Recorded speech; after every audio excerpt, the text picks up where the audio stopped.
J'ai toujours été un peu trop possessive, et je ne supporte pas que les gens touchent à des choses qui m'appartiennent, surtout s'ils le font sans me demander la permission au préalable. Et mon petit ami ne fait pas exception à cette règle. Honnêtement, j'avais tellement peur qu'il me trompe que je n'arrivais littéralement pas à dormir la nuit. Et puis j'ai fait quelque chose que je vais regretter pour le reste de ma vie. J'ai rencontré Oliver au club de guitare de l'école. Il était grand, beau et intelligent, ce qui l'a rendu très populaire. Mais ce n'est pas un playboy. Il n'était sorti qu'avec une seule fille, Sandra, avec qui il a rompu l'année dernière. Je me suis souvent demandé s'il l'aimait toujours, mais j'avais commencé à remarquer qu'il était toujours assis à côté de moi au club de guitare.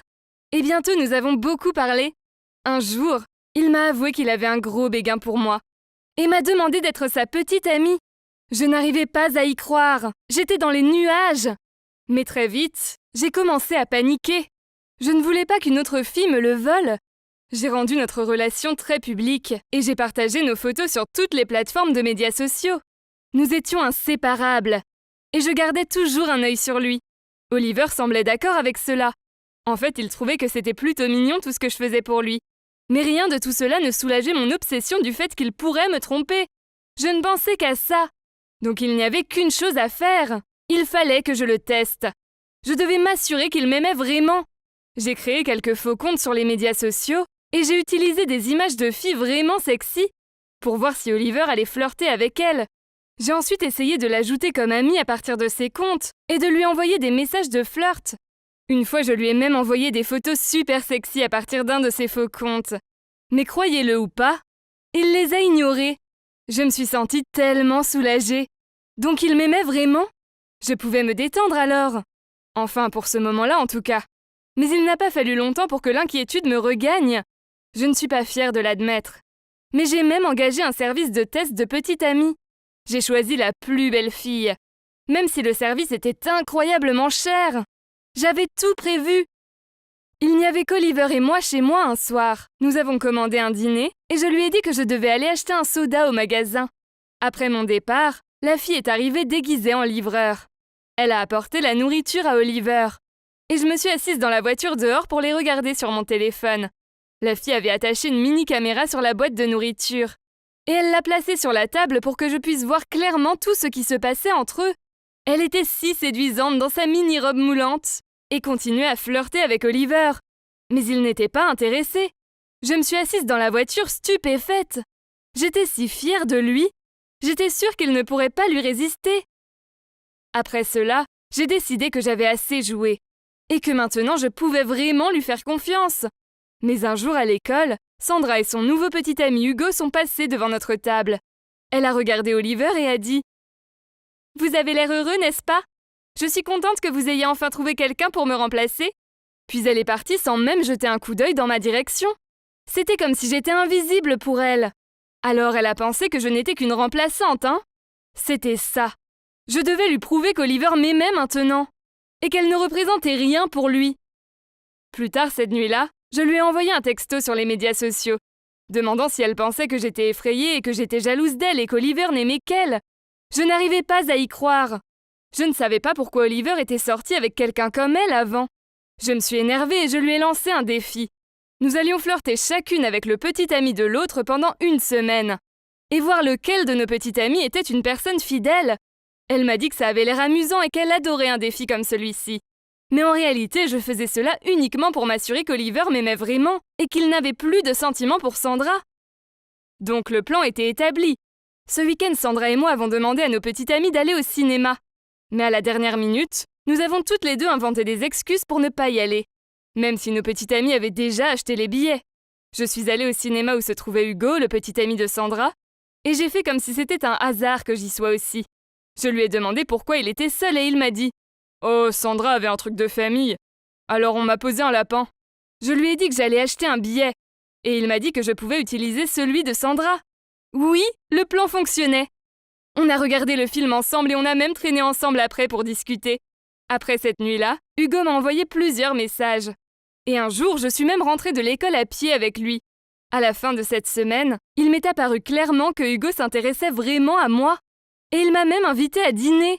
Mais Oliver m'accordait aussi beaucoup d'attention. Il m'a même parlé de ce que Sandra faisait et s'est excusé. Il n'arrêtait pas de dire que c'était vraiment agaçant. Et pourquoi elle ne pouvait pas juste le laisser tranquille?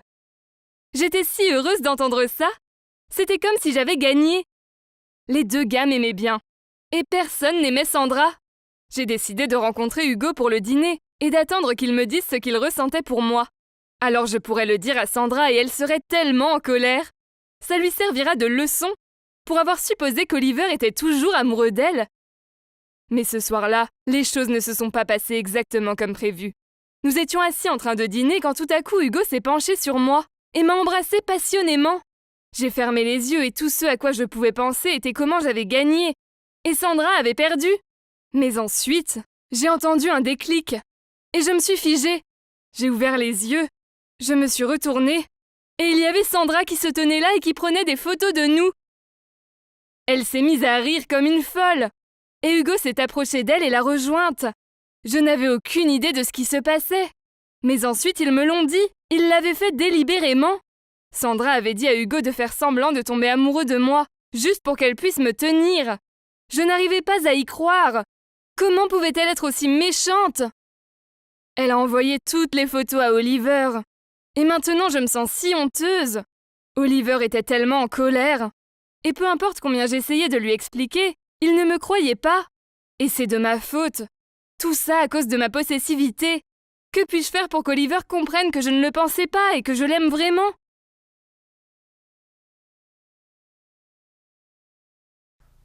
Bonjour, je m'appelle Adam, j'ai 24 ans et je suis marié à Mathilde, mon amour de lycée. Même si nous n'avons pas encore d'enfants, Mathilde reste à la maison et je travaille. Ça a l'air génial. Non. Vous savez, cette femme qui était autrefois mignonne et aimante, elle est maintenant une maniaque de contrôle complètement grincheuse. Ne vous méprenez pas, je l'aime toujours beaucoup, mais bon, de qui je me moque? Je suis juste le mari soumis qui n'ose jamais s'opposer à elle. Je ne suis plus un homme libre, au contraire. Elle insiste pour que je suive ses règles, et je jure qu'elle en invente la plupart au fur et à mesure. Pas de sortie avec des amis, pas de voyage de plus d'une journée, même s'ils sont liés au travail. Le dîner n'est pas autorisé à l'extérieur, sauf si je l'emmène avec moi. Pas de conversation avec des collègues de travail sur les médias sociaux. Je n'ai même pas le droit de m'endormir avant elle, sinon elle me réveille en me criant dessus. Si j'osais enfreindre ces règles, je devais faire ça aux conséquences. Et croyez-moi, elles ne valaient pas la peine d'y penser. Par exemple, une fois, je suis resté un peu tard au travail et le lendemain, elle m'a préparé des sandwichs moisis. Je n'ai pas remarqué avant d'en avoir pris une grosse bouchée. C'était dégoûtant. Une autre fois, j'ai rendu visite à mes parents après le travail sans elle. Et elle a rendu mes chemises blanches roses. J'ai dû aller au travail en ressemblant à la panthère rose. Et tous les jours, je rentrais du travail pour entendre ces plaintes interminables. Elle pouvait se plaindre des choses les plus ridicules, telles que la flaque d'eau à l'extérieur de notre maison, qui signifie qu'elle ne pouvait pas aller se promener, car elle ne voulait pas abîmer ses chaussures. Et elle avait accidentellement bu du café normal au lieu du déca. Et maintenant, elle avait un mal de tête, et ça continuait encore et encore. Et puis, c'est une vraie stalkeuse. Ouais, on dirait que tout ce qu'elle fait toute la journée, c'est espionner nos voisins. Sais-tu que le voisin de droite se promène dans son jardin avec une robe de chambre rose et des pantoufles à sa femme? Et que la voisine d'en face chante des airs de Noël à son chien? Oh, on s'en fout. Même si j'ose me moquer ou montrer quelque chose de forme de désintérêt, elle me crie dessus. Alors je prétendais être intéressé en disant des choses comme « C'est vrai?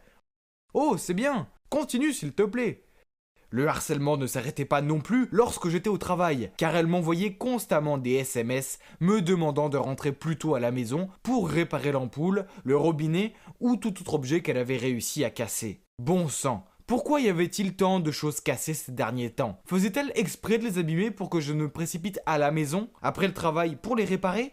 Non, ça ne peut pas être possible, pas vrai? Une fois pendant le travail, elle m'a envoyé un message disant que la machine à laver fuyait de partout et m'a demandé d'appeler un réparateur. Je ne comprenais pas pourquoi elle ne pouvait pas en appeler un elle-même, puisque j'étais au travail. Quoi qu'il en soit, j'ai oublié de le faire. Alors elle a appelé sur mon numéro professionnel et a exigé que je rentre chez moi immédiatement. Le problème, c'est que c'est mon collègue de travail qui a répondu au téléphone. Le pauvre gars a dû tenir le téléphone loin de lui car elle criait si fort. « Tu l'as cassé, rentre chez toi et répare-la immédiatement !» J'ai pris le téléphone de mon collègue et j'ai répondu « En quoi c'est ma faute ?» Elle a répondu: eh bien parce que tu portes 3 tenues en une journée et moi seulement une. Donc c'est toi qui l'as cassée, pas moi. Alors viens la réparer. Oui, mais je n'ai pas vu la logique dans son argumentaire. Je ne savais plus qui elle était, ni où était passée la belle Mathilde d'autrefois. Ah, comme j'avais envie d'être à nouveau célibataire. Puis, alors que je pensais que les choses ne pouvaient pas empirer, eh bien elles l'ont fait. Mon entreprise fêtait son 10e anniversaire. Mon patron a donc organisé une fête et a invité tous les collaborateurs et leurs familles. Oh non, la dernière chose dont j'avais besoin était que ma femme qui me contrôlait m'embarrasse. Mais Mathilde a vérifié mes mails et a découvert la fête. Elle a immédiatement répété sa règle. Le dîner n'est pas autorisé à l'extérieur, sauf si tu m'emmènes avec toi. J'ai forcé un sourire et fait semblant d'être content qu'elle se joigne à moi. J'espère que rien ne se passera. Nous étions à la fête depuis 5 minutes et je souriais poliment à ma collègue. Quand Mathilde est devenue rouge de colère, a renversé son vin sur la robe de cette femme et a dit oups et est partie. J'ai passé des serviettes à ma collègue et je me suis excusé. Pourquoi Mathilde était-elle si enfantine? Je ne pouvais pas perdre mon travail à cause de ces crises de jalousie. Puis je l'ai trouvée en train de parler à mon patron. En fait, elle lui criait dessus parce que je faisais trop souvent des heures supplémentaires. Mais quoi? Mon patron était furieux. Maintenant, j'étais sûr que j'allais finir par être licencié. Mais Dieu merci, grâce à un miracle et à beaucoup de supplications auprès de mon patron, je n'ai pas perdu mon emploi. Je me sentais si mal à propos de tout ça. Alors, pendant une de mes pauses déjeuner, j'ai appelé mon ami Martin. Je le connaissais depuis des années. En fait, à l'époque de l'école, il avait le béguin pour Mathilde. Et nous avons tous les deux essayé de gagner son cœur. Bref, c'est du passé. J'avais besoin de me défouler, alors je lui ai dit « À l'école, toi et moi, nous avons pourchassé Mathilde. On s'est même battu pour elle. À l'époque, je pensais avoir gagné, mais maintenant, je pense que c'est toi qui as eu de la chance. » Martin a répondu « Tu sais pourquoi ta vie de couple est si étouffante? C'est parce qu'elle t'aime trop. Si vous avez besoin de plus de liberté, c'est très facile, il suffit de faire en sorte que ta femme t'aime moins. Ne t'inquiète pas, je suis là pour t'aider. » À ce moment-là, j'étais prêt à tout essayer. De plus, c'était mon ami, donc il me soutenait, n'est-ce pas? Alors le plan était de trouver à Mathilde un travail exigeant dans une autre ville. Comme ça, je n'aurais qu'à la voir que les week-ends. J'ai donc demandé à mon vieil ami de laisser Mathilde travailler comme présentatrice de nouvelles sur sa station de radio, sur le point de faire faillite. Mathilde était si contente quand elle a reçu l'offre d'emploi, elle m'a supplié de quitter mon travail et de partir avec elle. Mais je n'étais pas d'accord. J'ai trouvé des excuses en disant que mon travail était trop bon pour que je le quitte. Et je l'ai encouragé en lui disant que c'était une bonne opportunité pour elle, et que je lui rendrais visite les week-ends. Après ça, la vie à laquelle j'ai toujours rêvé est arrivée. C'était un tel bonheur de rentrer du travail sans qu'elle m'harcèle. Je pouvais poser mes pieds sur le canapé, m'endormir quand je voulais, et sortir dîner avec mes collègues sans avoir à l'emmener avec moi. Mais la maison était calme, trop calme. Oui, il n'a pas fallu longtemps pour que je me trouve à me languir d'elle. J'ai même dormi en serrant un de ses pulls. Puis tout d'un coup, tout a pris un sens. Mathilde avait agi de la sorte parce qu'elle s'ennuyait et se sentait seule, coincée à la maison toute la journée. Elle avait envie de me parler, mais je ne faisais que de me moquer d'elle. J'étais un mari tellement terrible. J'avais été idiot et je voulais que ma femme revienne. Alors sans attendre, j'ai acheté le plus gros bouquet de fleurs que j'ai pu trouver et je me suis rendu chez Mathilde dans l'autre ville. Mais quand je suis arrivé dehors, je l'ai vu parler à quelqu'un. C'était Martin, ce serpent vicieux et sournois. Puis je l'ai vu prendre sa main. Je me suis précipité vers lui et lui ai donné un coup de poing dans le nez. Mathilde a paniqué. « Adam, tu es fou, qu'est-ce que tu fais ?» Puis elle a regardé le nez de Martin qui saignait.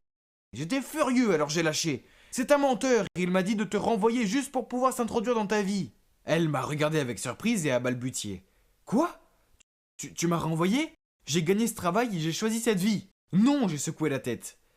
C'est moi qui ai tout organisé, je suis désolé, je suis un idiot. J'étais sur le point d'embrasser Mathilde, mais elle m'a repoussé et a dit « Tu t'ennuies avec moi? Pourquoi tu n'as pas... Tu es un lâche !» Après cela, Mathilde a couru dans sa maison et a fermé la porte à clé. Je l'ai supplié de m'écouter, mais elle m'a ignoré. Je n'avais pas d'autre choix que de rentrer chez moi triste et seule. Je suis retourné chez elle chaque jour et j'ai essayé de m'excuser. Mais elle n'a jamais répondu à la porte. Chaque jour, j'ai laissé un cadeau sur le pas de sa porte, comme un gâteau au chocolat, une peluche pingouin, car c'est son animal préféré, et une photo de nous deux. Elle a pris les cadeaux, mais elle ne répondait toujours pas. Mais un soir, alors que j'attendais devant chez elle, je l'ai vue courir vers moi. Serait-ce qu'elle m'avait pardonné et qu'elle venait m'embrasser? Mais non, un bandit l'a poursuivie et essayait de s'emparer de son sac à main. Je me suis précipité et j'ai plaqué ce bandit sur le sol. Elle avait tellement l'air soulagée que je sois là pour la sauver, qu'elle m'a serré dans ses bras. Après cela, elle m'a pardonné et elle est retournée chez elle. J'ai définitivement appris ma leçon maintenant. Je devrais toujours apprécier le bonheur que j'ai eu au lieu de la prendre pour acquis. Mais je suppose que je vais devoir vivre sur le fil du rasoir pour le reste de ma vie. De peur qu'un jour Mathilde découvre le grand secret que je garde. Eh oui, c'est moi qui ai engagé ce bandit. Surprise! Ce secret devra m'accompagner dans la tombe. Ou Mathilde m'enverra elle-même 6 pieds sous terre. Ou je ne sais pas. En bref, souhaitez-moi bonne chance, les gars. Bonjour, je m'appelle Inès.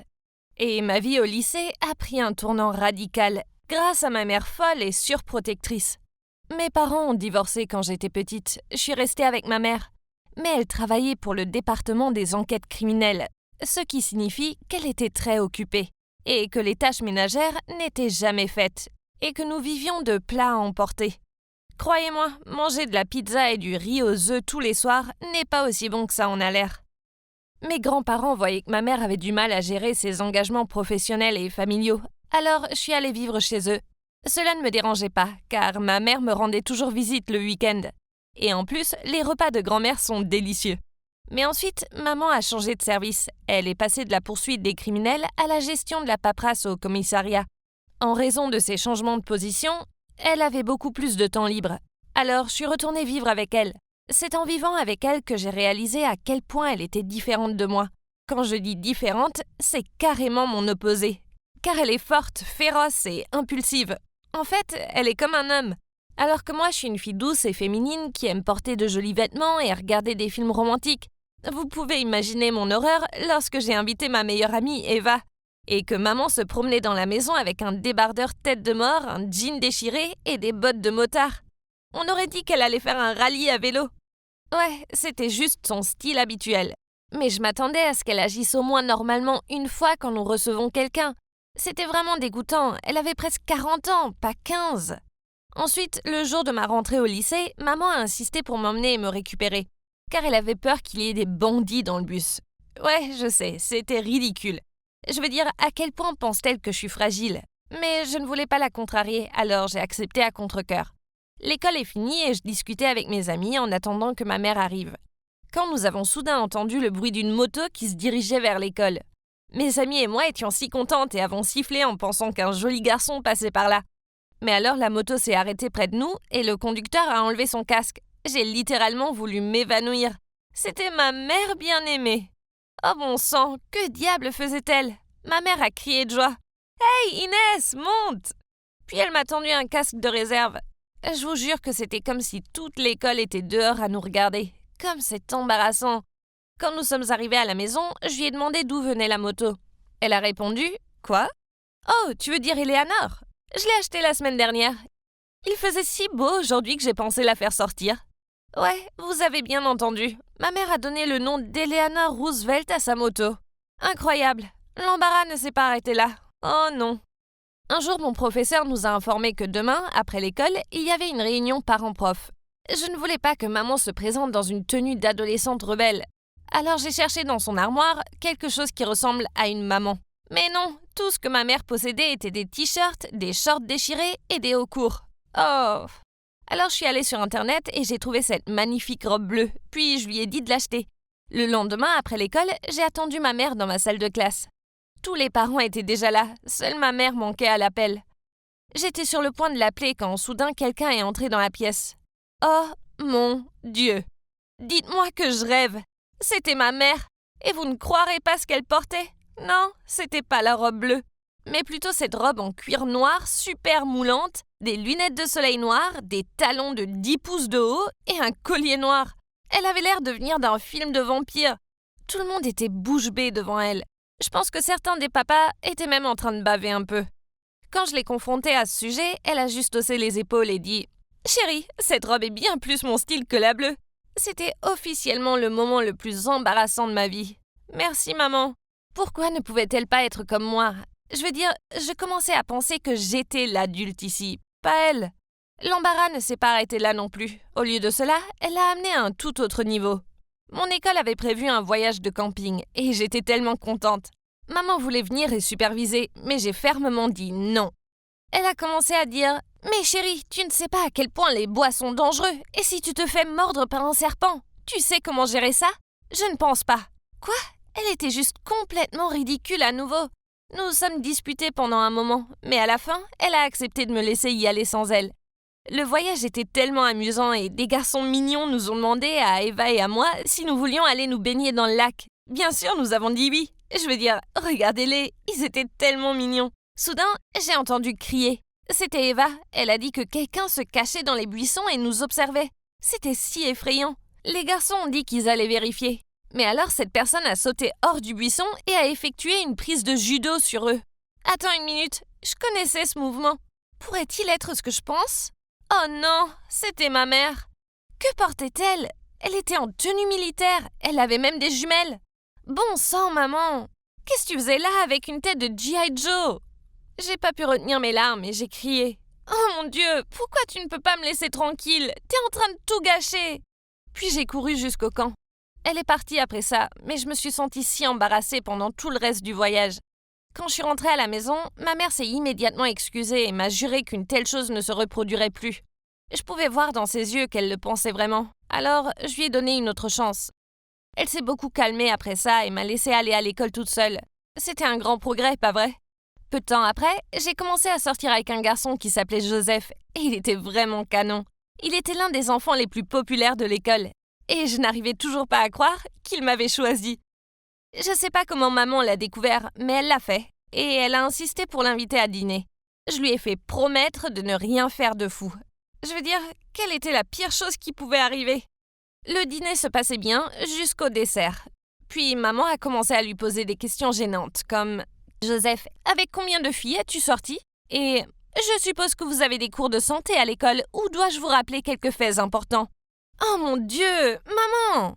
Ces questions étaient plus qu'embarrassantes. Joseph est resté assis avec un sourire gêné sur le visage et n'a pas répondu. Mais alors maman a annoncé qu'il était très tard et l'a pratiquement poussé hors de la maison. Oh, il n'était que 20h30. Après son départ, je suis allée directement voir ma mère et nous avons commencé à nous disputer encore. Maman, t'étais d'accord pour ne pas faire de bêtises. Pourquoi tu ne peux pas agir comme une mère normale? Et elle a répondu: oh chérie, ce Joseph est vraiment mignon, mais il n'est pas du tout fait pour toi. Je connais son genre, ils ne veulent que profiter des filles douces comme toi.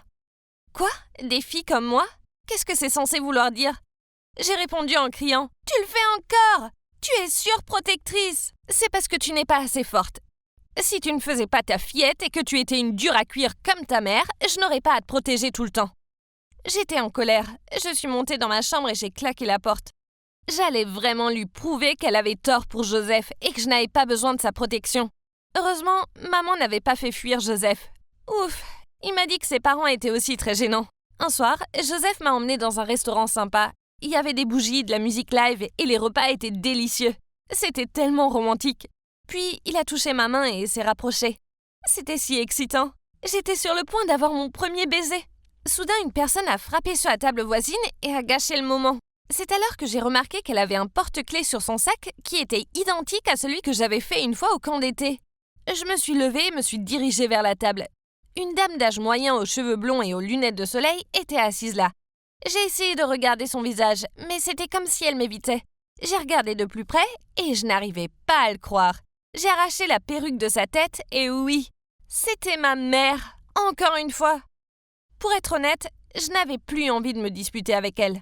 Ce qui s'était passé ce jour-là était la preuve qu'elle ne pouvait pas changer. Alors j'ai simplement dit d'une voix calme: « Je te déteste, maman. Tu es la pire maman qui soit. » Puis j'ai attrapé le bras de Joseph et je suis partie en courant. Ok, peut-être que ce que j'ai dit était un peu dur, mais elle venait de ruiner ce qui aurait été mon premier baiser. Je n'arrivais plus à me concentrer sur notre rencard après ça, alors j'ai demandé à Joseph de me ramener chez moi. Mais à ma grande surprise, il m'a ramené chez lui. Oh, je savais ce que ça voulait dire, mais je n'étais pas encore prête pour tout ça. Alors je lui ai dit que j'allais prendre un Uber. Soudain, il a attrapé mon bras et a essayé de me traîner dans sa maison. Je n'arrivais pas à croire que ça se passait vraiment. Maman avait raison à son sujet. Je paniquais, mais je me suis soudain souvenue d'une chose importante qu'elle m'avait apprise. Alors j'ai utilisé sa prise de judo sur lui. Ça a marché. Il était allongé sur le sol et il gémissait de douleur. Ah! Et c'est alors que ma mère est arrivée sur sa moto. Dès que je l'ai vue, j'ai couru vers elle. Je l'ai serrée et j'ai pleuré comme un bébé dans ses bras. Vous devez vous demander comment ma mère m'a trouvée. Eh bien, quand Joseph est venu dîner, elle a volé son téléphone et l'a piraté pour avoir accès à tous ses messages et à sa position. Donc, après que je l'ai traîné hors du restaurant, il a envoyé un message à son ami disant qu'il essayait de coucher avec moi à tout prix, ce que ma mère a vu. Alors elle s'est précipitée pour me sauver. Oh mon Dieu, maman, ce n'était pas bien du tout. Mais que peut-on attendre d'un enquêteur criminel? Quand nous sommes arrivés à la maison, nous avons eu une discussion sérieuse. À ma grande surprise, elle a admis qu'elle s'était trompée à mon sujet. Elle voyait maintenant que j'étais capable de prendre soin de moi. La prise de judo que j'ai faite à Joseph l'a vraiment impressionnée. Tu vois, les filles douces peuvent aussi botter les fesses.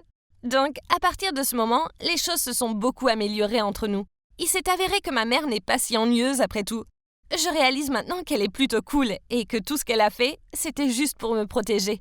D'accord, elle a peut-être poussé les choses à l'extrême, mais elle l'a fait avec de bonnes intentions. Grâce à ma mère, je me sens plus forte maintenant. Vous savez ce qu'on dit? Je suis une femme forte parce qu'une femme forte m'a élevée. Mais une chose est sûre, je n'emprunterai pas ces vêtements de sitôt. Les gars, je veux vous parler de mon été le plus mémorable. Cela implique une maison sans parents, la fille de mes rêves, et l'énorme secret de mon petit frère Gabriel. En fait, Gabriel ne veut pas que je vous en parle. Mais cette histoire est trop drôle pour la garder pour nous. Alors restez à l'écoute. Laissez-moi vous raconter ce qui s'est passé. Imaginez la scène. Je suis là à manger des corns dogs quand mes parents annoncent qu'ils partent en vacances pour leur 20e anniversaire de mariage. Cela signifie que je serai seul à la maison toute la semaine dans notre grande ferme entourée de vastes champs. Ça a l'air génial, non? Mais attendez, c'était encore mieux quand mes amis d'enfance qui vivaient maintenant dans une autre ville étaient aussi de retour en ville pour les vacances d'été. Bien sûr, mes parents m'ont permis de les inviter pendant leur absence, tellement nos familles étaient proches. Oh mon Dieu, je n'ai pas vu Jules depuis plus d'1 an, et sa sœur Amandine aussi. Ouais, je ne devrais pas dire que j'ai le plus gros béguin pour la sœur de mon meilleur ami, mais c'est le cas. Bref, ça allait être un été au paradis. Mais vous savez, l'homme propose et Dieu dispose. Il s'est avéré que mes parents n'allaient pas prendre Gabriel avec eux parce qu'ils estiment que j'étais assez grand pour m'occuper de mon petit frère. Ah, quelle déception! Comment je pourrais impressionner Amandine quand j'ai un enfant pleurnichard à ma charge? Je devrais réfléchir rapidement. Donc, dès que nous avons salué nos parents, je lui ai passé ma PS4 et lui ai dit « Gabriel, tu peux jouer dessus, mais seulement si tu me promets de faire ce que je te demande et de rester en dehors de mon chemin. » Bien sûr, il a accepté. Je veux dire, quel garçon de 8 ans ne voudrait pas jouer à Fortnite? Je le surveillais de temps en temps et lui donnais du jus et des collations. De cette façon, j'ai eu beaucoup de temps à passer avec Jules et Amandine. Les choses se passaient bien les premiers jours, et rien ne vaut d'être entouré de son meilleur pote et de son coup de foudre toute la journée. Waouh, je ne pouvais pas détacher mes yeux d'Amandine. Elle paraissait encore plus belle. Et un soir, on était assis dehors, à regarder les étoiles. C'était tellement romantique, surtout quand Jules a trouvé ça ennuyeux et nous a laissés pour aller au lit en premier. J'étais sur le point de tenter le coup du bâillement et de tendre mon bras pour l'enrouler autour de ses épaules, quand Gabriel est apparu et s'est glissé entre nous. Je lui ai lancé un furieux regard et en serrant les dents, je lui ai demandé ce qu'il voulait. Il a juste haussé les épaules et dit « Nathan, j'en ai assez de ce jeu maintenant, je veux une glace. » Amandine a rigolé, puis l'a emmené pour en chercher. « Quoi? Comment ce petit crétin ose-t-il ruiner mes manœuvres? Quel rabat-joie! Il fallait que je trouve une nouvelle astuce pour gérer ce gamin agaçant. » Le lendemain matin, j'ai dit à Gabriel que s'il voulait télécharger un nouveau jeu de son choix, il devait aller dans le champ et trouver un épi de maïs avec exactement 200 graines dessus. On aurait dit qu'il allait pleurer, mais il allait dans le champ. Oh, comme je suis intelligent, j'ai envoyé mon petit frère se balader. Je m'attendais à ce qu'il abandonne au bout de quelques heures, mais non, il a cherché toute la journée. Il a même réussi à entraîner Jules pour l'aider. Au final, il a quand même dû revenir les mains vides. Quoi qu'il en soit, je dois remercier mon stupide frère de m'avoir permis de passer un si bon après-midi avec Amandine. Cette nuit-là, on s'est assis tous ensemble dans le salon et on a raconté des histoires de fantômes effrayantes. J'espérais qu'Amandine flipperait tellement qu'elle se blottirait contre moi pour se protéger. Alors je leur ai parlé de la maison vide en haut de la route, qui était aussi la propriété de notre famille. Mes grands-parents y vivaient, mais elle était abandonnée depuis plus de 40 ans. Il y avait beaucoup de rumeurs sur le fait qu'elle était hantée. Un fermier a dit qu'il avait vu une femme fantôme près de la fenêtre, mais qu'elle s'était volatilisée. Et quelques d'autres ont affirmé avoir vu une silhouette effrayante sortir de la maison et les poursuivre. Amandine a gloussé puis a dit « Oh effrayant, on devrait aller voir. » Quoi? Ce n'était pas ce que j'avais en tête. En fait, elle ne semblait pas du tout effrayée. Je ne voulais pas y aller. C'était vieux et effrayant, et rien que d'y penser me donne la chair de poule. Heureusement pour moi, Gabriel nous a fortement découragés en disant qu'il avait entendu quelqu'un pleurer dans cette maison, et nos parents ne nous ont pas permis d'y aller. Et puis, venu de nulle part, j'ai senti un vent glacial souffler sur moi en sifflant, ce qui a fait dresser les cheveux sur ma tête. Et boum! Les lumières se sont éteintes, laissant passer la pièce entière dans l'obscurité. Tout le monde était confus. Que diable se passait-il? Je ne voulais pas mourir maintenant, pas tant que je n'avais pas encore fait part de mes sentiments à mon béguin. J'étais perdu dans mes pensées terrifiantes quand la lumière est revenue. Et tout le monde a immédiatement éclaté de rire. Oh mon Dieu! Je me suis retrouvé assis sur les genoux d'Amandine, la tête entre les mains. Il s'est avéré que c'était mon vilain petit frère qui avait éteint la lumière pour faire une farce. Quelle humiliation! Au moins Amandine a changé d'avis sur sa volonté de visiter la maison hantée. Mais les jours suivants, des choses bizarres ont commencé à se produire. Je suis allé chercher un truc à grignoter dans mon butin secret sous mon lit, mais qu'est-ce que c'est? Toutes les barres sneakers avaient disparu. Ça ne pouvait pas être Gabriel puisqu'il détestait les sneakers, n'est-ce pas? Ensuite, alors qu'on regardait un film, Amandine a commencé à trembler. Alors, étant le gars génial que je suis allé la chercher une couverture pour elle, mais eux, toutes les couvertures avaient disparu. Quand je suis retourné et que j'en ai parlé à Jules et Amandine, Amandine a dit que c'était étrange, car l'autre jour, elle me trouvait pas son pyjama. Et le paquet de gâteaux rats de Jules avait aussi disparu. Alors, il y avait un vrai fantôme dans notre maison. Quant à mon frère, il agissait comme s'il était hanté. Il ne parlait presque plus et pendant 3 jours d'affilée à 18h précises, il disparaissait de la maison pendant des heures.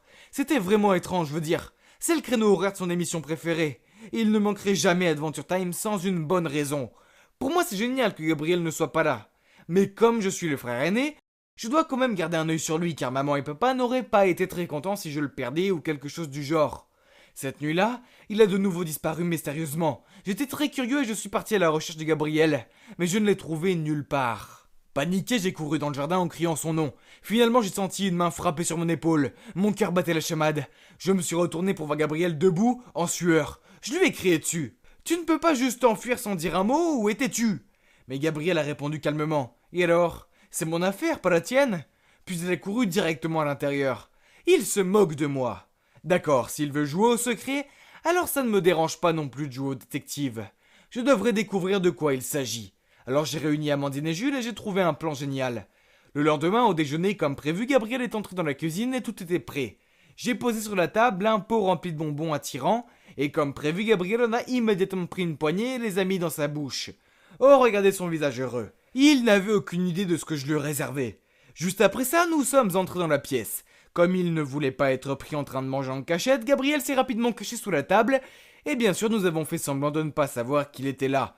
Puis j'ai brandi ce pot de bonbons et j'ai dit « Les gars, devinez quoi? J'ai commandé ces pilules en ligne, ce sont des légendaires bonbons invisibles qui font que personne ne peut me voir. » Jules a eu l'air surpris. « Incroyable, comment as-tu eu ça? » J'ai entendu dire que c'était un tel succès qu'il a été vendu partout. Puis Amandine m'a demandé combien de temps on pouvait disparaître si on mangeait ces bonbons. J'ai répondu « Je pense que si on mange 4 ou 5 bonbons, on peut disparaître pendant 45 minutes. » Nous avons continué notre sketch, puis j'ai dit de laisser le pot de bonbons ici. Ainsi, demain, nous pourrions l'essayer et sortir faire des farces à tout le monde avec notre super pouvoir. J'ai fait un clin d'œil et tout le monde a hoché la tête. Maintenant, où est passé Gabriel encore? J'ai demandé et tout le monde a hoché la tête. J'ai encore attrapé une pomme et je l'ai fait tomber par terre. Puis j'ai immédiatement regardé sur la table pour la chercher tout en faisant semblant de ne pas voir Gabriel. Il avait l'air absolument stupéfait, essayant de ne pas faire de bruit. Maintenant que Gabriel pensait qu'il était invisible, il est sorti en rampant et a fait toutes sortes de choses amusantes devant nous. Danser, secouer ses fesses et faire la roue à travers la pièce. C'était si difficile de garder un visage neutre et d'ignorer son existence.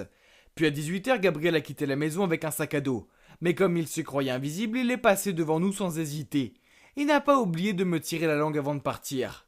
Hein, quel idiot! Nous l'avons suivi et devinez quoi, il est allé dans la maison abandonnée. Nous nous sommes cachés derrière un arbre pour regarder et soudain la porte s'est ouverte en grinçant. J'étais un peu effrayé alors je me suis accroché au bras d'Amandine. Quelqu'un a couru vers lui. Une petite fille. Oh non, c'était un fantôme? Amandine a dit. Oh mon Dieu, elle porte mes vêtements. J'ai regardé de plus près et j'ai réalisé qu'elle n'était pas un fantôme mais en fait une vraie petite fille. Gabriel a donc caché cette petite fille dans notre maison abandonnée. Et c'est pour cela qu'il nous répétait encore et encore de ne pas venir ici. Comme Gabriel pensait qu'il était invisible, il a continué à courir autour d'elle en disant « Tu ne peux pas me voir, n'est-ce pas ?» Il avait l'air si drôle alors que la petite fille était totalement désorientée pour comprendre quoi que ce soit. Et c'est à ce moment-là que nous avons fait éruption en criant « On t'a eu !» Bien, bien, bien. Regardez qui est le grand gars qui cache sa petite amie ici. J'ai sorti le sac à dos de Gabriel qui était rempli de barres de sneakers et d'autres objets manquants. Gabriel était choqué et bafouillé. Ce n'est pas ce que tu penses. La petite fille a fondu en larmes et a dit « Je m'appelle Zara, je me suis perdu et Gabriel m'a aidé. Gabriel a dit qu'il avait rencontré Zara un jour dans le champ de maïs Elle était seule et avait faim, alors il l'a emmenée ici et s'était occupé d'elle. Il n'a pas osé nous dire parce qu'il avait peur qu'on se moque de lui. Oh, je ne pensais pas que mon petit frère, habituellement stupide, était capable de faire de si bonnes choses. Alors je l'ai pris dans mes bras et j'ai dit « Je n'en veux à personne, Gabriel, tu as fait ce qu'il fallait et Zara, tu seras en sécurité ici. Emmène-la chez nous et j'appellerai quelqu'un pour l'aider. » Heureusement, la police a déclaré qu'elle recherchait également un enfant disparu. Et le lendemain, Zara a retrouvé ses parents. Il s'est avéré qu'elle se trouvait dans une gare bondée lorsqu'elle s'est perdue. Confuse, elle a suivi un homme portant le même chemise que son père, et c'est ainsi qu'elle s'est perdue dans nos champs. Oui, mon frère est un peu agaçant parfois, mais c'est un bon garçon avec un bon cœur. Depuis, on s'est rapprochés et j'ai utilisé mes économies pour récompenser mon frère avec une console à lui tout seul. Quant à moi et Amandine, disons que notre relation est toujours dans la zone d'amis pour l'instant. Mais Jules a peut-être remarqué quelque chose et il ne semble pas s'y opposer. Alors laissez-moi un peu de temps et souhaitez-moi bonne chance. Croyez-vous au destin? Eh bien, je n'y ai jamais cru. Je suis un étudiant de 21 ans qui étudie la finance et la banque. Alors oui, les chiffres sont mon point fort et je raisonne par la logique. Les horoscopes et les rencontres fortuites évidemment, mais j'ai ensuite rencontré quelqu'un qui a tout changé. Au fait, je m'appelle Kai et je vais vous raconter mon histoire. Tout a commencé un soir alors que j'étudiais. J'ai eu une sérieuse envie de Cheetos, alors je suis sorti pour en acheter. C'est alors que j'ai vu une fille de taille petite crier sur deux types énormes dans le parc. « Hé le Bigfoot, tu viens vraiment de jeter des ordures? Ramasse-les maintenant ou je vais te flanquer une bonne raclée !» Oh mec, cette fille avait-elle envie de mourir? Et était-elle ivre? Et les deux gars n'avaient pas l'air contents. Ils se sont approchés d'elle, l'un d'eux a même levé la main comme s'il allait la frapper. Mais elle a rapidement repoussé sa main, ce qui n'a fait que l'énerver davantage. Mec, je ne voulais pas être impliqué dans tout ça. Alors j'ai fait comme si je ne les avais pas vus et je suis parti. Mais alors que j'étais à quelques pas, j'ai entendu un des gars crier. Puis l'autre gars a dit « Qu'est-ce que? Dégueulasse !» J'aurais pu continuer à marcher, mais non, ma curiosité a pris le dessus. Je me suis retourné et j'ai vu qu'un type était couvert de vomi. Puis la fille m'a montré du doigt et a dit « Chérie, te voilà !» Et elle s'est évanouie. Hein? Je ne la connaissais même pas. Je l'ai fixé, l'air perplexe. Quand un des mecs a crié « Pourquoi tu es toujours là? Ramène vite ta folle de copine à la maison si tu ne veux pas goûter à mon poing. » J'étais tellement effrayé, je me suis précipité et j'ai soulevé cette fille. Je n'avais aucune idée de qui elle était, ni où elle vivait. Ah, c'était fou. Je l'ai posée sur un banc à côté et j'ai regardé autour de moi pour savoir si ces types étaient là. Mais heureusement, ils étaient partis. Je ne savais pas quoi faire, alors je l'ai laissé là et je suis parti. Mais j'ai commencé à me sentir mal. J'étais trop cruel, et si quelque chose d'autre lui était arrivé? Je suis donc retourné et j'ai ramené la fille sur mon dos chez moi. Elle était beaucoup plus lourde qu'elle en avait l'air. Dès que je l'ai déposée sur le canapé, son téléphone a sonné. Alors j'ai répondu « Allô ?» Puis la personne à l'autre bout du fil a demandé « Qui êtes-vous? Où est mon ami ?» J'ai marmonné mon adresse, j'étais sur le point de lui dire de venir chercher son ami, mais elle avait déjà raccroché. Pourquoi était-elle si impolie? J'avais failli me casser le dos à mettre son ami en sécurité. Quel ennui! Cette nuit avait été bien trop dramatique pour moi, et pire encore, je n'avais toujours pas de Cheetos. J'ai décidé de prendre une douche et de dormir un peu. Mais dès que je suis sorti de la salle de bain, on a sonné à la porte. J'ai supposé que ça devait être l'ami de la fille, alors j'ai ouvert la porte. Puis deux flics m'ont immédiatement plaqué contre le mur et m'ont menotté, avant que je puisse comprendre ce qui se passait. L'un d'eux a dit que des accusations d'enlèvement et d'agression avaient été portées contre moi, et j'ai été escorté au poste. Quoi? J'ai essayé d'expliquer ce qui s'était passé, mais ils n'ont pas voulu m'écouter. Cette nuit-là, alors que j'étais assis dans une cellule froide et peu accueillante, j'ai regretté ma gentillesse. Je n'ai pas fermé l'œil.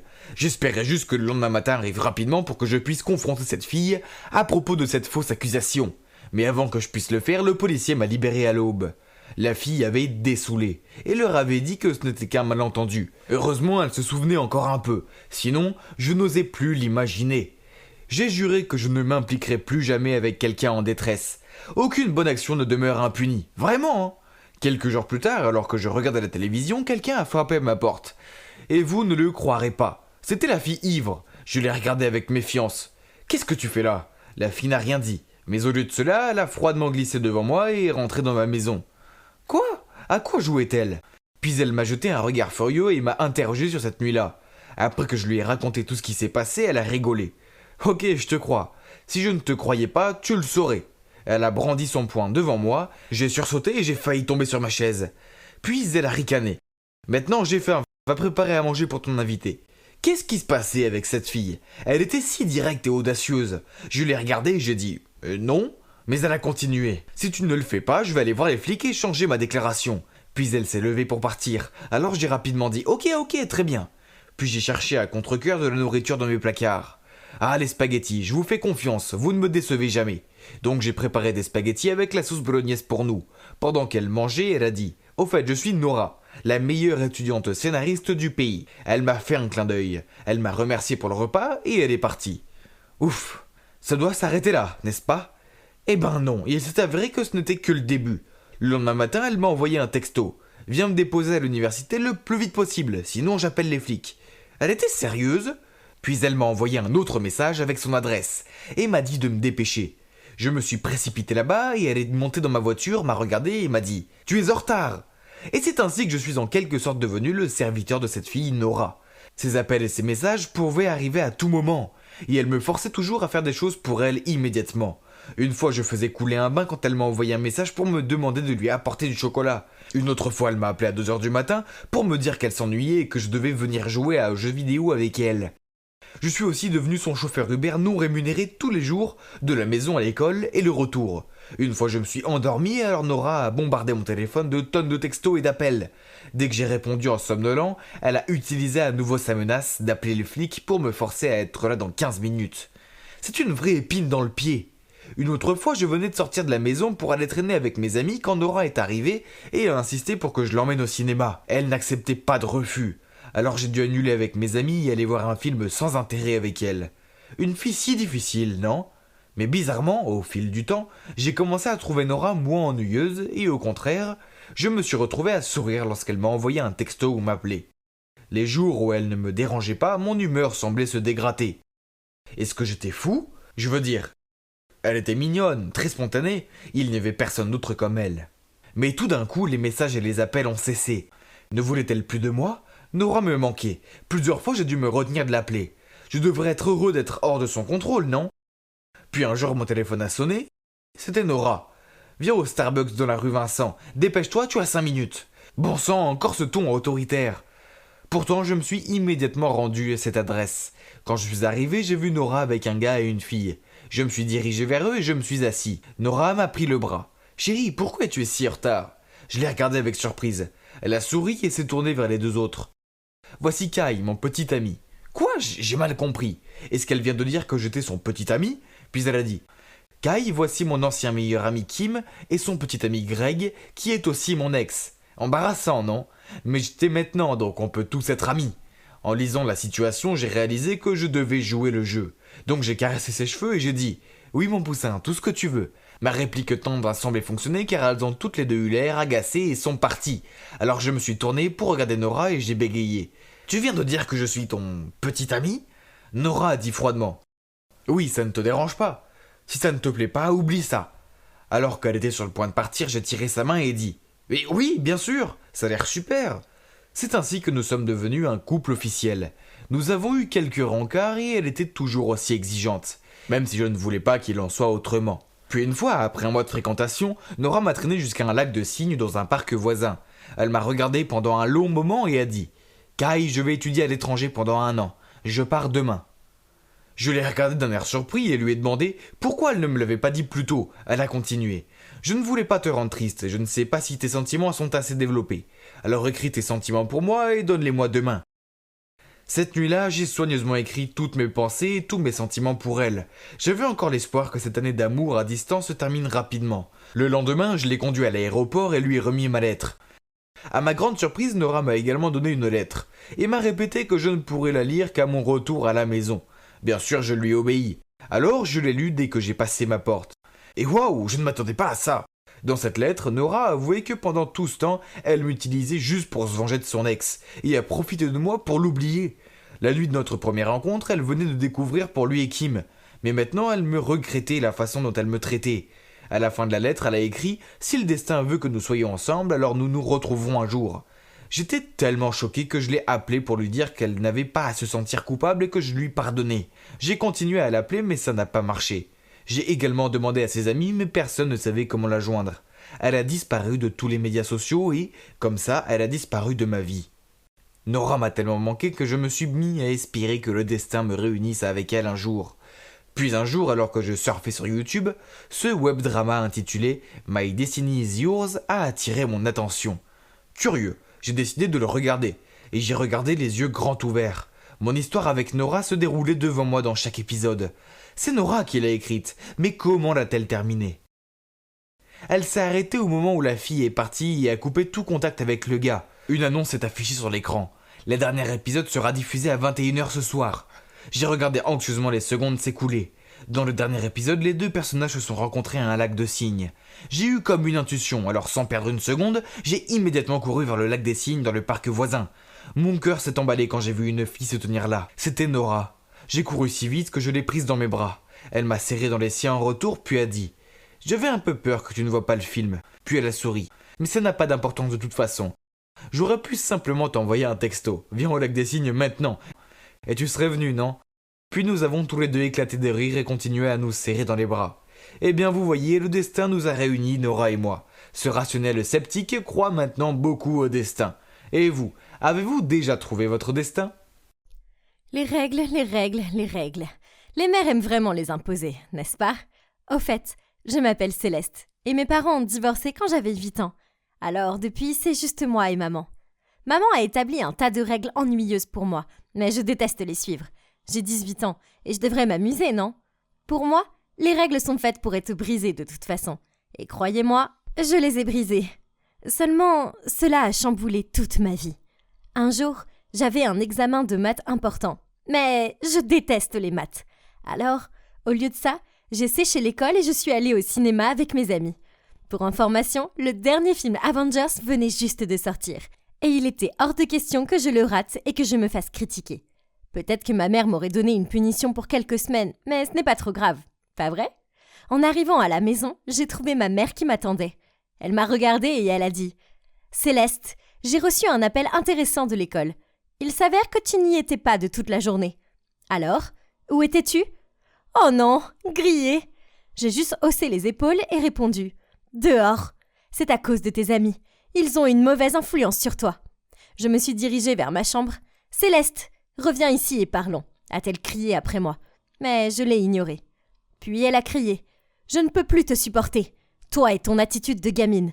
Tu vas aller vivre avec ton père. » Quoi ? Elle me mettait à la porte ? Waouh ! Je ne m'attendais pas à ce qu'elle fasse ça. Peu importe. J'en avais marre de me faire engueuler tout le temps. Papa serait peut-être plus compréhensif. Je n'avais pas beaucoup vu papa. En fait, la dernière fois c'était... je crois que c'était lors de mon 16e anniversaire. C'était un homme occupé, puisqu'il est le directeur de cette école de garçons prétentieux. Maman ne plaisantait pas, et elle l'a appelé le soir même, et il est venu et il a chargé mes affaires dans le coffre de sa voiture. C'était super gênant. Je ne savais pas du tout quoi lui dire. Puis, au bout d'une heure de voyage très ennuyeux, il a dit « J'ai rempli toutes les procédures d'admission pour toi. Tu pourras commencer tes études dans mon école demain. » Quoi ? C'était une école de garçons, et j'étais une fille. De plus, il était hors de question que j'étudie dans un endroit où mon père était le directeur. Paniquée, j'ai demandé « Mais papa, ce n'est pas une école de garçons ?» Il a répondu « C'était le cas avant, mais récemment, nous avons laissé accepter quelques étudiantes. Je ne peux pas y aller. Tu es le directeur. Ce serait si embarrassant. Pas question. J'irai dans une autre école. Ou autre chose. » Il m'a jeté un regard sévère et a dit « Ta mère m'a tout dit sur ton comportement dans ton ancienne école, et c'est inacceptable. Donc, tu vas faire tes études dans mon école pour que je puisse garder un œil sur toi. Ce n'est pas discutable. » Oh mon Dieu, je ne peux pas le croire. Il était beaucoup plus strict que maman. Alors, à contre-cœur, j'ai murmuré « Bien, mais seulement si tu me promets de ne dire à personne que je suis ta fille. » Il a hoché la tête et a dit « D'accord, si c'est ce que tu veux. » L'école ressemblait à un film bizarre, où les personnages se croient en sécurité, mais ils disparaissent un par un. Pour commencer, elle était située sur une colline, à des kilomètres de tout. À l'intérieur, c'était tellement masculin, des bruns et des gris, et je n'ai pas vu une seule photo dans tout le bâtiment. La seule chose féminine dans tout l'endroit étaient les toilettes des filles. Nous devions partager tout le reste avec les garçons. Quel désagrément! L'uniforme était le même pour les garçons et pour les filles. Une chemise trop grande, un pantalon large et ces chaussures plates dégoûtantes. Berk. Pendant l'éducation physique, les filles étaient obligées de faire les mêmes exercices que les garçons. Des développés couchés, des pompes et jouer au football. Mais pas ce que je qualifie de fun. Et il n'y avait même pas d'équipe de pom-pom girl. Puis il y avait toutes ces règles stupides pour les filles, comme seuls les uniformes sont autorisés à l'école. Pas de jupe, pas de robe, même pas de jean. Boutonnez le haut de votre chemise, attachez vos cheveux en un affreux chignon, ne pas flirter avec les garçons. Yep, c'était réellement une règle. Vous vous rendez compte ? Je ne savais pas si c'était un lycée ou une prison. Je pensais que c'était inquiétant, mais je me suis vite rendu compte que cette école a un gros problème. C'est peut-être parce que cette école était à l'origine réservée aux garçons. Mais cet endroit n'appréciait pas du tout les filles. Une fois, dans un cours d'histoire, le professeur nous a demandé en quelle année Abraham Lincoln était devenu président. Facile, mais avant même que je puisse lever la main, elle a continué. Cette question semble trop difficile pour les filles. Alors, est-ce que l'un des garçons connaît la réponse ? Quoi ? Comment a-t-elle pu dire ça ? C'est quoi cette attitude machiste ? Cela m'a mis de mauvaise humeur. Alors, pendant le dîner, j'ai décidé d'en parler à papa. Il devait savoir à quel point son école était ridicule. Alors, je lui ai dit combien je détestais ces règles stupides et combien ses professeurs étaient sexistes. Il m'a lancé un regard noir et m'a dit qu'il n'y avait pas assez de filles dans l'école pour justifier un uniforme séparé. De plus, si les filles s'habillaient différemment, cela ne ferait que distraire les garçons. Quant aux profs d'histoire, c'était juste parce que les garçons ont souvent de plus grandes connaissances que les filles en la matière. Alors peut-être qu'elle ne voulait pas embarrasser les filles au cas où elles ne pourraient pas donner la bonne réponse. Ah, quel genre d'argument était-ce ? Ce n'était pas le bon vieux temps. Ces vieilles personnes devaient s'adapter à la décennie. Ok, très bien. Je vais prouver à toute l'école et à tous les professeurs qu'il n'y avait pas que des garçons ici. Le lendemain, j'ai rassemblé toutes les filles de ma classe. En fait, il n'y en avait que 2, Laura et Diane. Et nous nous sommes retrouvés dans le seul endroit réservé aux filles, les toilettes des filles. Puis je leur ai dit « Hey les filles, bienvenue dans notre club, la poupée. Je pense qu'il est temps que nous nous battions pour nos droits et notre présence dans cette école. Les filles comptent aussi, non ?» Au début, elles semblaient toutes les 2 un peu inquiètes. Je comprends, elles ne voulaient pas avoir d'ennui. Alors j'ai rapidement réussi à les convaincre que ce serait bien, amusant même. Alors, elles ont accepté. Tout d'abord, il était temps de faire quelque chose à propos de cet horrible uniforme. Nous avons attaché nos chemises pour montrer nos tailles. Et j'ai demandé aux autres de se maquiller subtilement pour que notre peau ait l'air d'avoir un éclat naturel. Puis, nous avons toutes mis des accessoires de cheveux à paillettes et des chouchous colorés dans nos cheveux pour donner un peu de peps à nos coiffures.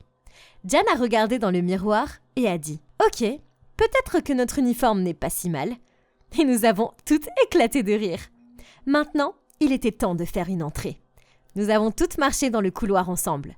Tous les garçons et les filles se sont retournés pour nous regarder avec des yeux admiratifs et la bouche ouverte. Un autre garçon a même laissé tomber sa pile de livres sur le sol, et un autre est rentré dans son casier. Ah ! Le charme des filles était absolument irrésistible, n'est-ce pas ? Bientôt, nous sommes devenus un groupe populaire dans l'école. Les garçons voulaient nous parler, et les filles des autres classes se sont également jointes à notre groupe. Et je leur ai montré comment styliser leurs uniformes. C'est génial, non ? Ouais, il y a un problème. Les professeurs étaient des vieux schnocks qui n'apprécient pas le style. Un jour, avant le cours, un professeur s'est approché de moi et de mes amis et nous a accusés de ruiner la dignité de l'uniforme et d'exercer une influence négative sur les autres élèves. Alors, nous lui avons dit « Nous ne violons aucune des précieuses règles de l'école. Nous portons l'uniforme, nous gardons notre bouton supérieur fermé et nous avons la coiffure réglementaire. S'habiller est une qualité des filles d'ailleurs. Si les garçons sont distraits, c'est de leur faute, pas de la nôtre. Donc, tu ne peux pas nous en vouloir pour ça. » Après cela, j'ai semblé devenir une épine dans le pied de tous les professeurs. Dans chaque matière, on me demandait toujours de répondre à la question la plus difficile. Et, bien sûr, je ne connaissais pas la bonne réponse. D'ailleurs, personne ne la connaissait. Et ensuite, ils me lançaient un regard jubilatoire. Oh, comme ils étaient immatures. Une autre fois, j'étais dans la file d'attente pour le déjeuner. Et quand ce fut mon tour, j'ai choisi des cuisses de poulet barbecue car ce sont mes préférés. Cependant, à ma grande surprise, le serveur de la cantine m'a dit qu'il n'y avait plus de poulet. Puis il a mis cette bouillie d'avoine bizarre dans mon assiette. Berk, je voyais bien qu'il restait beaucoup de poulet. Alors pourquoi était-il si injuste ? J'ai zappé la bouillie dégoûtante et dès que je suis rentrée à l'école, j'ai eu très faim. Alors, je me suis fait un énorme bol de nouilles. Papa m'a vu dévorer la nourriture, puis a souri et a demandé « Est-ce que le fait de causer des problèmes à l'école toute la journée t'a rendu si affané ?» Entre mes bouchées, je lui ai raconté ce qui s'était passé avec le professeur et à la cantine. Il a juste souri et a dit que c'était parce que j'étais trop têtue. C'était quoi cette excuse ? Je veux dire, depuis quand affamer des étudiants est une bonne idée ? Le lendemain matin, je suis entrée en classe en somnolent et me suis assise à mon bureau. C'est là que j'ai réalisé que j'avais oublié mon téléphone. C'était vraiment nul. Alors, j'ai râlé auprès de Laura. Ces profs font de ma vie une misère et maintenant, je n'ai même pas mon téléphone. La journée va être longue. Soudain, quelqu'un a frappé à mon bureau. J'ai levé les yeux et j'ai vu mon père, alias le directeur, debout devant moi. J'étais tellement surprise qu'avant que je puisse dire quoi que ce soit, il a dit « Hey chérie, tu as laissé ton téléphone à la maison. Oh, et je t'ai apporté ton petit déjeuner, car tu sais à quel point tu deviens grincheuse quand tu as faim. » Puis, il a posé mon téléphone et un sandwich sur mon bureau, m'a caressé les cheveux et il est parti. Que faisait-il ? Avait-il oublié sa promesse ? Inutile de dire que mes camarades de classe avaient l'air choqués. Laura m'a regardé fixement et a dit « Le directeur est ton père ? Incroyable, pourquoi tu ne nous l'as pas dit ?» Je suis restée assise là, bouche bée. C'était la chose la plus embarrassante qui soit. Merci beaucoup, papa. Mais j'étais loin de me douter que ce n'était que le début d'un nouveau chapitre de folie. Les choses étaient sur le point de devenir encore pires et vous ne voudriez pas manquer ça. Salut, je m'appelle Adrien. Je viens d'échapper de justesse à la mort, car mon ami avait essayé de m'ouvrir l'abdomen et de prendre des choses de mon ventre. Vous pouvez voir que je suis encore en vie pour vous raconter cette histoire, mais honnêtement, il m'a fallu du temps pour me sentir à nouveau entier. Je ne sais pas si je suis introverti ou extraverti. J'adore me faire des amis, mais je le fais bien mieux par le biais des médias sociaux. Comme vous pouvez le constater, je faisais défiler mon fil d'actualité et mettre des likes au lieu de sortir les week-ends. C'est alors qu'un post sur ma page de voyage préférée a attiré mon attention. Une fille y expliquait à quel point les gens étaient stupides et imprudents, pensant qu'ils étaient cool et en quelque sorte meilleurs que les autres lorsqu'ils partaient en voyage en sac à dos et en solo. Et elle ajoutait qu'il ferait bien mieux d'économiser de l'argent et d'être plus responsable en participant à des voyages organisés. Ah oui ? Elle est vendeuse de voyages à forfait ou quoi ? J'ai immédiatement commenté. Ah, ce que je ne ferais jamais dans la vraie vie. Pour dire à quel point elle était un esprit étroit, infantile, lâche et médiocre. Bien sûr, mes mots ont été appréciés. Puis un gars m'a même envoyé une demande d'amis et a commencé à discuter avec moi de ces mêmes sentiments, et tout de suite nous avons sympathisé. Il s'appelait Benjamin, un jeune homme de 31 ans vivant dans le nord-ouest près de Portland. Très vite, nous avons commencé à discuter tous les jours. Je trouvais toujours les meilleurs endroits secrets pour camper dans mon Arizona. Et il partageait aussi ses tonnes d'expériences de camping, de trekking et d'aventures en solo. C'est fou! Cela pourrait être une nouvelle série Netflix, Comment j'ai rencontré mon âme sœur. À l'approche des vacances d'été, Benjamin m'a invité à visiter l'Oregon à plusieurs reprises. Mais j'hésitais encore à inscrire Portland sur ma liste d'objectifs pour l'été. Mon dernier été en tant qu'étudiant doit être une expérience inoubliable. Benjamin s'est emparé de mon esprit et m'a dit qu'il organisait un petit festival de musique avec ses amis à Portland et qu'il aimerait bien que je m'y joigne. Vu que je jouais de la guitare, j'ai sauté sur l'occasion et j'ai dit oui sans même y réfléchir. Pourrait-il faire mieux ? Oui, le festival allait financer tout mon voyage. C'est un sacré risque. Tu ne connaissais même pas ce type. Quel genre d'ami en ligne qui paye même ton billet d'avion et ton hôtel et même toute ta nourriture ? Est-ce qu'il s'intéresse à toi de cette façon ? Oh mec, mes vieux parents ennuyeux et sceptiques m'ont jamais pu voir le bon côté de ce monde. J'ai 17 ans et je n'étais absolument pas aussi stupide. Lorsque je suis sorti du terminal de l'aéroport de Portland, j'ai tout de suite reconnu Benjamin. Et la fille qu'il tenait dans ses bras devait être sa petite fille, Céline. Ils me faisaient tous les deux des signes de la main avec excitation et mon cœur a fondu pour ce moment agréable. Nous nous sommes salués comme si nous étions de vieux amis et sa fille n'arrêtait pas de me parler. Je me suis instantanément senti plus à l'aise. Il allait rendre mon expérience mémorable. Sur le chemin de la ville, Benjamin m'a beaucoup parlé du festival à venir. Et malgré tous mes efforts pour ne pas montrer ma naïveté, je n'ai pas pu contrôler ma joie enfantine. Wow, Benjamin, le spectacle va être grandiose, mes parents vont enfin voir à quel point je suis formidable. Oh Céline, es-tu heureuse de voir ton papa héros mettre le feu à la scène demain ? Tout de suite j'ai vu ses yeux tristes. Je ne peux pas être là. Tu as un rendez-vous important avec ton médecin, tu ne te souviens pas ? Benjamin s'est ensuite tourné vers moi. Céline a une maladie des reins. L'endroit est trop dangereux pour elle. Oh Adrien, ne laisse pas cela affecter ton humeur. Demain nous saurons si elle peut avoir une greffe de rein. Je te souhaite le meilleur, ai-je dit. Je jouerai pour elle demain. Benjamin m'a déposé à mon hôtel et a dit qu'elle viendra me chercher à 19h pour le dîner. J'avais toute la journée mais ne perdant pas de temps à me reposer, je suis immédiatement parti à la découverte. Je suis allé directement au jardin japonais de Portland qui était incroyable. Puis je suis allé au zoo de Portland. Ensuite j'ai fait un saut dans la boutique de souvenirs du zoo pour acheter un cadeau à mes parents. J'ai vu un petit vase que je savais que ma mère allait adorer. Mais au moment où j'ai tendu la main pour le prendre, quelqu'un d'autre le prenait aussi de l'autre côté de l'étagère. J'ai levé les yeux et j'étais surpris de voir une superbe fille se tenir là. Malheureusement, ce vase était unique en son genre. Quelle ironie. Pourtant, je lui ai quand même donné, car que puis-je dire? Je suis un gentleman. Cependant, une fois que j'ai quitté le magasin, elle a couru après moi. « Hé, attends, j'ai quelque chose pour toi !»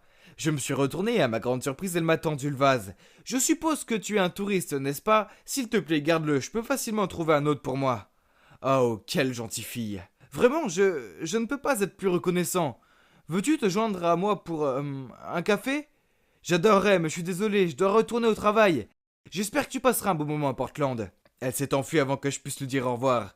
Wow, les habitants de Portland sont les meilleurs. Puis j'ai pensé que peut-être j'irais même à l'université à Portland au lieu d'Arizona.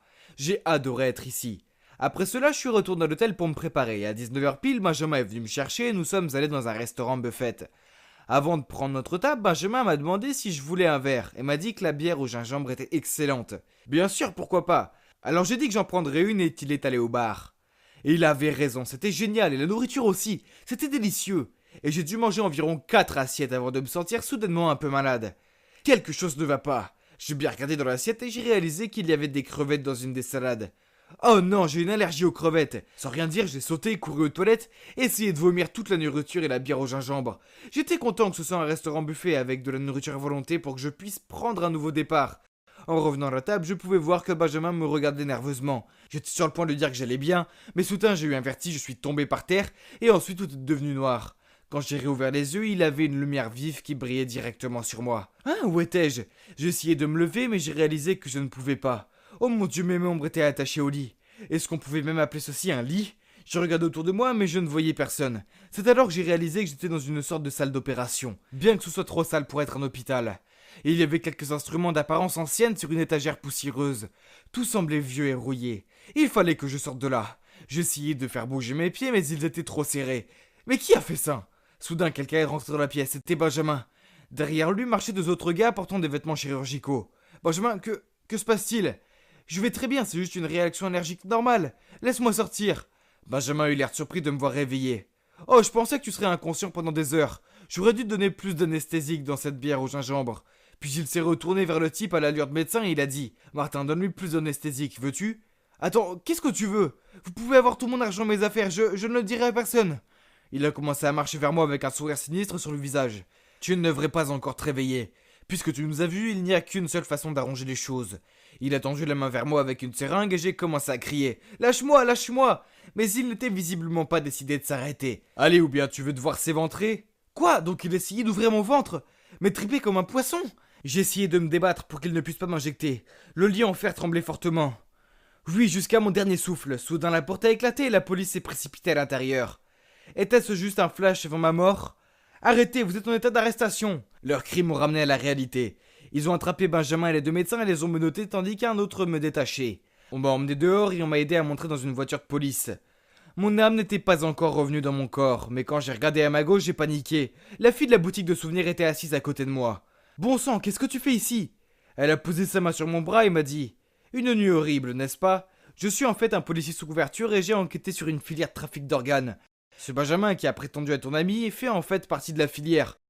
Tout le monde n'a pas été aussi chanceux que toi. Adrien, tant d'adolescents ont été piégés. » Puis elle m'a raconté ce qui s'est passé. Il s'avère qu'aujourd'hui elle a suivi Benjamin et a été surprise de le voir me prendre et aller au restaurant. Elle a suivi Benjamin quand il est allé au bar et l'a vu mettre quelque chose dans mon verre. Ensuite, quand j'ai vu que tu étais évanoui, tout le monde s'est rassemblé autour de toi, mais Benjamin a dit que tu étais juste ivre et il t'a emmené. Je l'ai suivi, j'ai appelé la police, a-t-elle dit. Oh non, non, non, non. Mais dans quoi je me suis fourré? C'est de la folie, j'aurais pu prendre mes reins ou quelque chose comme ça. Attends, j'aurais pu même mourir. En effet, on aurait pu arriver trop tard. Si c'était ton effort important qui nous a fait gagner du temps. Mais comment se fait-il que tu n'aies pas ressenti les effets d'anesthésie, a-t-elle demandé. J'ai réfléchi et j'ai réalisé. Eh oh, je devais rire. Ce sont les crevettes qui m'ont sauvé. Je me suis fait vomir et je vomis la plupart de l'anesthésique. Si les crevettes n'avaient pas été là, qui sait ce qui aurait pu se passer? Je ne veux même pas y penser. Je l'ai échappé belle. Jamais je n'aurais pensé que je serais mêlé à quelque chose d'aussi dangereux comme ça. Cette fois-ci, je laisserai ma mère et mon père sceptique dire je te l'avais dit 1 million de fois. Nous devons être prudents, surtout quand il s'agit de nos reins. Peut-être que les voyages organisés ne sont pas si mauvais après tout, n'est-ce pas? Je n'ai jamais aimé les hôpitaux. Oui, je sais, personne ne les aime vraiment. Pourtant, j'étais assis dans la salle d'attente de l'hôpital, priant en silence pour qu'elle aille bien. Bon sang, je tremblais comme un vieux chien abandonné dans le froid. Je n'arrivais pas à réfléchir correctement. Pourquoi personne ne me disait-il qu'elle allait s'en sortir? Soudain, un médecin, un visage sévère, est apparu et m'a dit « Monsieur, l'opération a été un succès. Votre sœur ira très bien. Vous pouvez aller la voir maintenant. » Je ne savais pas si je devais fondre en larmes à cause du soulagement ou m'enfuir à cause de la peur. Finalement, je suis quand même allé la voir. Elle a cligné des yeux, puis les a fixés sur moi, et d'une voix étourdie a dit « Qui êtes-vous » Je comprends mon apparence dérange les gens. Je n'ai jamais été beau garçon, et cette cicatrice n'arrange pas les choses. Mais les gens jugeront toujours. Peut-être que s'ils arrêtaient pour me parler, je pourrais leur dire que je suis un vétéran de l'armée, qu'il a eu à cause d'un accident pendant l'entraînement. Un entraînement que je suivais pour pouvoir me battre, pour leur sauver la peau. Bref, c'est une histoire pour un autre jour. Maintenant, on parle de la fille à l'hôpital. Laissez-moi donc continuer mon histoire. Tout a commencé lors de mon travail du soir en tant que chauffeur-livreur. Je fredonnais en écoutant la radio quand cette fille est sortie de nulle part et s'est retrouvée au milieu de la route. J'ai freiné brusquement, mais c'était trop tard. J'ai entendu un bruit sourd. Elle était couchée là, immobile. C'était horrible. Pendant un moment, j'ai cru qu'elle était morte et j'avais trop peur pour aller la voir. Puis l'idée de l'abandonner a surgi dans mon esprit. Mais non! Je ne pouvais pas être aussi cruel. Alors j'ai couru pour vérifier son pouls. Ouf, elle était encore en vie. J'ai appelé une ambulance et je lui ai dit que les secours arrivaient. À l'hôpital, le médecin a dit qu'elle avait besoin d'une intervention chirurgicale d'urgence, mais qu'il fallait d'abord obtenir le consentement des parents. Cette fille n'avait aucune pièce d'identité sur elle ni rien. Que pouvais-je faire? Je ne pouvais pas rester là et la laisser mourir. Alors j'ai lâché. Je donne ma permission, je suis son frère. Quand la fille m'a demandé qui j'étais, eh bien je ne savais pas comment répondre. Le médecin a conclu qu'elle devait avoir des pertes de mémoire. Alors, qui êtes-vous? M'a demandé la fille à nouveau. Je ne pouvais pas lui raconter mon histoire maintenant, alors j'ai répondu « Je suis Adam, ton frère. »« Oh, salut Adam, je suis désolé, je ne me souviens pas de toi. » Cette fille semblait si gentille, je l'ai tout de suite aimée. J'étais seul, juste moi et mon chien Buster, depuis je ne sais combien d'années. D'habitude, les filles me regardaient s'enfuient aussi vite que leurs chaussures à talons le permettent. Mais cette fille ne me regardait pas comme elles le font. Les médecins m'ont demandé comment elle s'appelait et j'ai répondu Alice, le nom de ma mère. Avant même de savoir ce que je faisais, j'ai utilisé mes économies pour payer ses frais d'hospitalisation. Ensuite, je lui ai rendu visite tous les jours. Je pensais qu'elle me poserait des questions sur sa famille, ses amis, je ne sais pas, surtout. Mais non, elle aimait juste m'écouter bavarder, surtout à propos de Buster. Quand elle fut prête à quitter l'hôpital, je l'ai emmenée chez moi. J'ai aménagé la chambre d'amis, acheté de nouvelles couvertures de lit, j'ai étalé des vêtements sur le lit et j'ai mis quelques fleurs pour que ce soit plus joli. Alice a eu l'air d'apprécier. Elle a souri, m'a dit que j'étais gentil et m'a pris dans ses bras. Je parie que je rougissais comme une tomate. Je l'ai laissé se préparer puis j'ai commencé à préparer le dîner. Elle est descendue dans cette robe que j'avais achetée au centre commercial pour elle. Et oh mon Dieu, on dirait un tableau. Je lui ai prétexté d'aller lui chercher un verre pour qu'elle ne voie pas à quel point j'étais troublé. Je pensais qu'elle me demanderait des choses sur sa vie, mais non, pas une seule question. Alors j'ai décidé de lui dire quand même. Je veux dire, j'avais passé des jours à inventer l'histoire, alors autant la partager avec elle. C'est juste toi et moi, et c'est comme ça depuis longtemps. Nos parents sont décédés il y a quelques années maintenant. Notre mère s'appelait Alice aussi. Oh, c'est un joli prénom, a-t-elle murmuré. Est-ce que je lui ressemble? Oui, tu as ses cheveux. Je lui ai raconté d'autres choses, comme le fait qu'elle venait de rompre avec son petit ami, et qu'elle était entre deux maisons en ce moment. Je sais que ça semble fou, mais c'est comme si elle absorbait ces mots et elle en retirait un certain réconfort. Le lendemain, les choses ont changé et Alice a commencé à faire des choses bizarres. Je suis descendu de bonne heure pour découvrir qu'elle avait vidé tous les placards de la cuisine et qu'elle les nettoyait. Quand je lui ai demandé ce qu'elle faisait, elle m'a ignoré et a continué. Comme si elle était dans sa propre bulle et ne m'entendait pas du tout. Je me suis dit que c'était probablement sa façon à elle de s'adapter à tout. Mais son comportement étrange a continué. Quand un livreur a frappé à la porte, elle a sauté derrière le canapé. Après, je lui ai demandé ce qui se passait. Mais elle a dit qu'elle cherchait juste sa boucle d'oreille perdue. Une autre fois, j'attendais que mon émission préférée commence et nous étions tous les deux en train de discuter sur le canapé. Mais elle a soudainement pris la télécommande de la télévision, l'a éteinte, puis elle est sortie de la pièce avec la télécommande. C'était normal, n'est-ce pas? Elle avait traversé beaucoup d'épreuves. Peut-être que c'était une étape de son rétablissement. La plupart du temps, elle était une fille si douce et adorable. Elle me préparait toujours des encas à emporter au travail et elle s'occupait tellement de Buster. D'accord, elle faisait toujours son rituel de nettoyage des placards tous les matins. Mais bon, nous avons tous nos bizarreries. Avoir une autre bouche à nourrir signifiait que je devais travailler plus d'heures. Mais cela ne me dérangeait pas. Pour une fois, je me sentais utile. Elle m'a aidé à trouver une raison de vivre à nouveau, au lieu d'exister sans but. Je lui apportais souvent des friandises à la maison, comme des biscuits ou de la pizza hawaïenne, ses préférés. Si je travaillais de nuit, elle m'attendait toujours. Je me sentais tellement bien quand j'arrivais à la maison et que je la voyais assise avec Buster. Je n'avais plus d'argent à la fin de chaque mois, mais j'avais quelque chose de plus, j'avais le bonheur. J'aimais cette fille, je l'aimais plus que tout, mais je ne pouvais pas le lui dire, car elle pensait que j'étais son frère. Je savais que je devrais lui dire la vérité, mais je ne savais pas comment m'y prendre. Un matin, quand elle a fini de nettoyer les placards et que nous prenions le petit déjeuner, je lui ai parlé du travail que j'avais à faire. Livrer un colis à Cherry Hill Street. Elle a écarquillé les yeux, puis m'a dit qu'elle voulait venir aussi. C'était surprenant, car elle m'avait montré aucun intérêt à quitter la maison auparavant. Je veux dire, elle refusait même de prendre Buster pour une promenade, mais j'ai accepté sans poser de questions. Je lui ai dit d'attendre le camion pendant que je livrais le colis, mais quand je suis revenu, elle n'était plus là.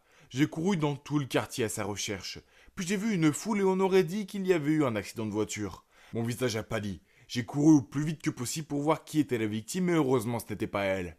Ouf! J'ai continué à regarder autour de moi et finalement je l'ai trouvée. Elle était assise sur le trottoir avec sa tête dans ses mains. Elle pleurait.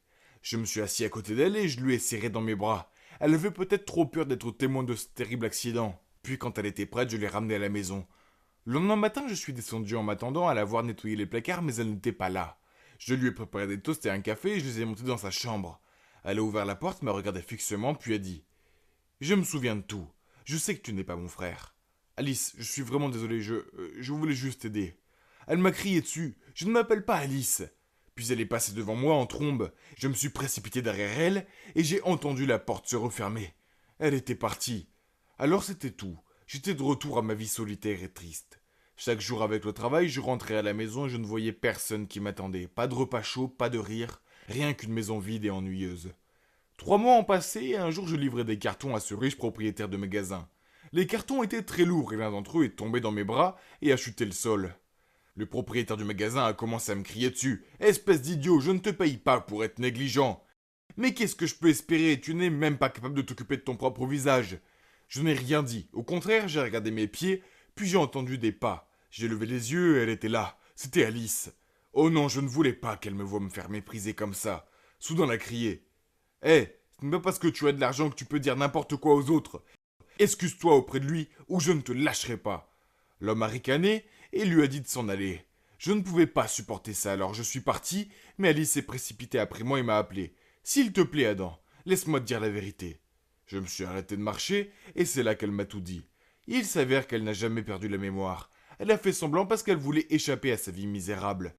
Son mari était un homme cruel qui l'a trompée, l'a battée et l'a dominée. Il était un célèbre présentateur de télévision. C'est pourquoi elle a éteint la télévision cette fois-là, car elle l'avait vu à la télé. Elle se cachait quand on sonnait à la porte, car elle était terrifiée à l'idée que ce soit lui. Et elle rangeait le placard chaque matin par habitude, car si elle ne le faisait pas à la maison, il la battait. Quoi? Mais c'était fou! J'avais besoin de réponses, alors je lui ai demandé. Donc, tu as fait semblant de retrouver la mémoire et cette colère. C'était un mensonge? Adam, je suis vraiment désolé.